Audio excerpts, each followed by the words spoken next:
Recite. Nešto htjela da kažem. Naravno, znate, obrasci ponašanja se jako teško menjaju. Kada imate ustaljene obrasce ponašanja, vi ih kao zrela osoba mnogo teže menjate nego kao dete. I zbog toga je u ovom programu i u svim programima koji se bave ovom vrstom problematike, u stvari se jako insistira na radu dece, mladih i na njihovom aktivizmu. Tako da u ovom programu je izuzetno važna komponenta vršnjački tim i vršnjačka akcija. Znači, ne možete računati da će roditelji smanjiti ili ukinuti nasilje među decom ako deca na tome ne rade sama. To je izuzetno važna komponenta ovog programa, zbog toga uvek govorim, nije dovoljno da samo odrasli rade na tome.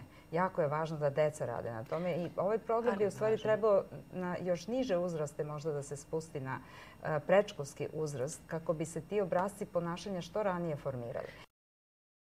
U mnogim školama, pošto je jedna od mera restitucija ili nadoknada učinjene štete, imamo u mnogim školama situaciju da odrasli, znači nastavnici i roditelji, vrlo teško prihvataju taj novi obrazac ponašanja. Deca su ga prihvatila vrlo lako i sad imamo situaciju da deca vuku za rukav i podsjećaju razrednog starešinu da nije aktivirao taj mehanizam u nekoj određenoj situaciji ili nastavnika na bilo kom času. Znači, poenta je da kada napravite grešku, dobijete priliku da tu grešku popravite. Da, ali složit ćete se, roditelji su tu i nastavnici, dakle odrasli upravo koji treba da utiču na aktiviranje te iste dece i da im negde usadete. Jeste, ali je mogući obrnuti obrazac. Samo to hoću da kažem. To je onda dobro. Mogući obrnuti obrazac i to je nešto što meni i uopšte po pitanju našeg društva uliva optimizam. Sasvim sigurno, da. Jer kad bismo se oslanjali na promene obrazaca samo kod odraslih, taj put bi trajao mnogo duže i bio bi mnogo naporniji.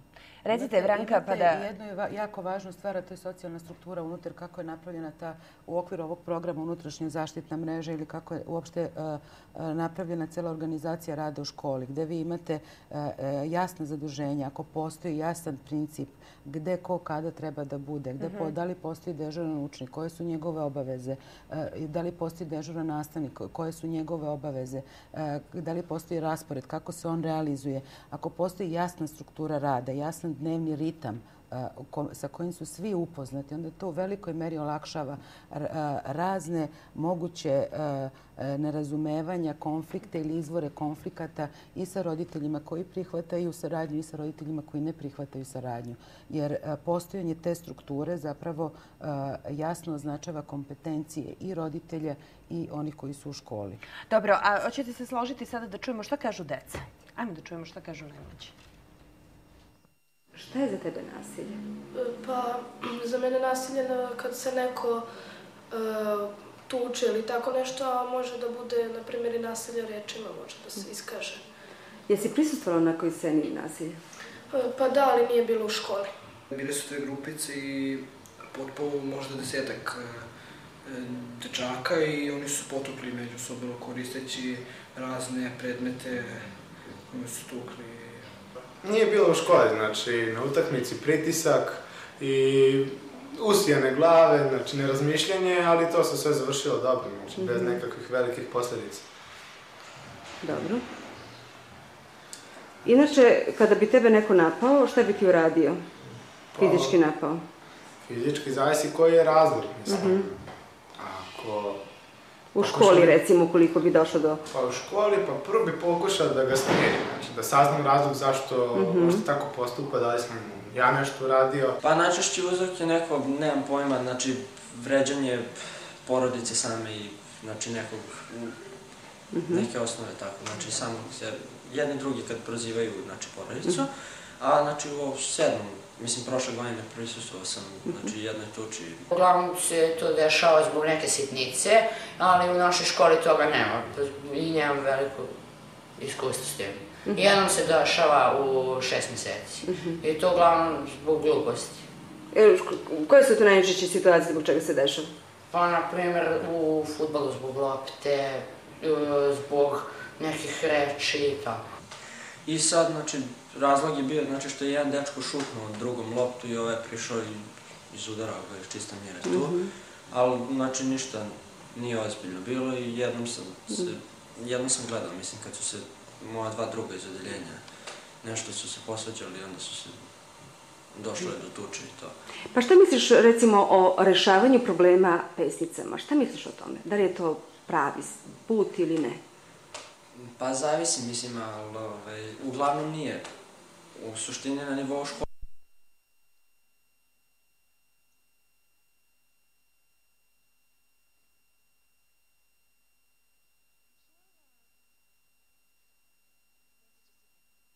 Koji je to?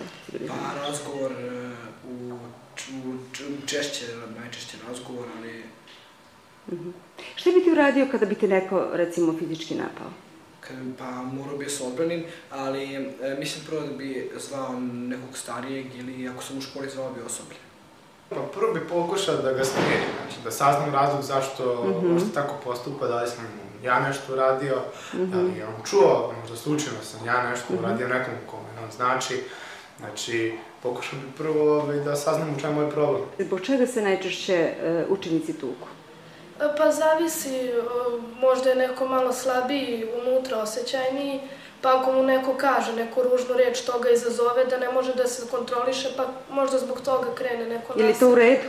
Pa mislim da nije. Mislim da svako od nas treba da poštuje ovog drugog i da nađemo neki dobar, kako kažem, smisao da se nađemo da bi mogli da razumemo jedni drugi. Šta misliš, da li se može problem rešiti batinama? Ne. Mene su moji roditelji učili da sve treba polako razgovorom i mislim da su uspeli u tome i mislim da je to mnogo efikasnije nego što je tuča ili... Čuli smo. Evo, ovo je dobar primjer kako deca dosta toga znaju, ali još uvijek imaju barijere u razvijanju tih obrazaca, zato što ti obrazci u spoljašnjem okruženju ne dobijaju adekvatnu podršku još uvijek. Znači, još uvijek je manjina ta koja zagovara nenasilnu komunikaciju, koja zagovara nenasilno rešavanje sukoba, koja zagovara ideju razmene, dogovora i tako dalje. To sam upravo sad htjela da vas pitam. Dakle, svesni smo svi da se nasilje ne može potpuno iskoreniti, ne može potpuno nestati ili je bar potrebno niz godina da do toga dođe, ali se mogu, kao što ste vi rekli, uspostaviti neki drugačiji obrasci ponašanja. Može se prevenirati, može se smanjiti. Postoje prepreke i u sprovođenju ovog programa. Dakle, mimo ovih o kojima je malo čas gospođa Koruga govorila, dakle, da je još uvijek ta manjina koja zagovara to nenasilno ponašanje. Postoje li neke prepreke? Jeste li vi možda bili skeptični kada ste čuli i ulazili u ovaj program? Je li bilo nekih? Da kažem, lično uopšte nisam bila skeptična ni ja, ni članovi kolektiva, koliko se sećam, jer zapravo mi kad smo prva prezentacija programa, kad je bila, kad su ljudi iz UNICEF-a i Ministarstva prosvete došli da nam prezentuju program, zapravo mi smo negde pažljivo slušajući to što se dešava, shvatili, razumeli i procenili da smo mi već neke korake odradili, da smo mi već neka prva 2, 3, 4 koraka vrlo jasno definisano mogu da se prepoznaju kao rad u školi. Da nam zapravo treba nadogradnja na ono što već radimo. Jedna podrška druge vrste. Jer vi znate, u školama zapravo najviše smo okrenuti tome da deca steknu određene znanje i da se upišu u dobru srednju školu. To je nekakav osnovni cilj, odnosno svodi se na osnovni cilj, nije samo to, ali, kažem, deci je jako važno i roditeljima je važno i neke druge stvari da deca ponesu sa sobom sem tog konačnog ishoda školski uspeh. Dakle, mi smo procenili kao škola da možemo i trebamo da se uključimo u tu vrstu aktivnosti, da imamo kapaciteta za to, da imamo ljude koji su otvoreni, da imamo solidnu saradnju sa roditeljima. Recimo, jedan od oblika, nama nije bio uopšte problem da pozovemo bilo kog od roditelja da dođe da učestvuje u jednom ovakvom razgovoru, što nije nimalo onako lagodno. Da, zato sam vas i pitala, da. Dakle, imamo recimo savet roditelja koji se redovno održava, vrlo se odvija. Nama je najmanje od 29 roditelja koji čine taj savet, najmanje prisustvo je 26 roditelja. Znači da imamo roditelje koji su zainteresovani, motivisani za ono što se dešava u školi, zainteresovani su za kvalitet rada, zainteresovani su kako im deca provode vreme, kako napreduju, šta je još potrebno osim dobre nastave.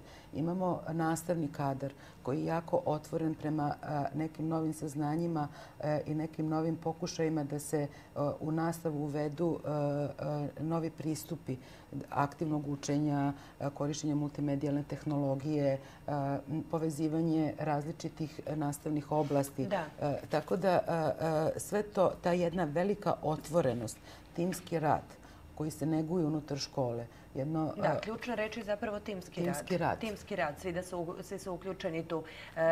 Vi znate da je ljudima koji rade sa vašom decom u školi, da je njima stalo do toga ne samo šta će i koliko vaše dete naučiti, nego i kako će se ponašati, kakvog čoveka razviti, onda je vrlo lako i odgovoriti saradnjom sa druge strane.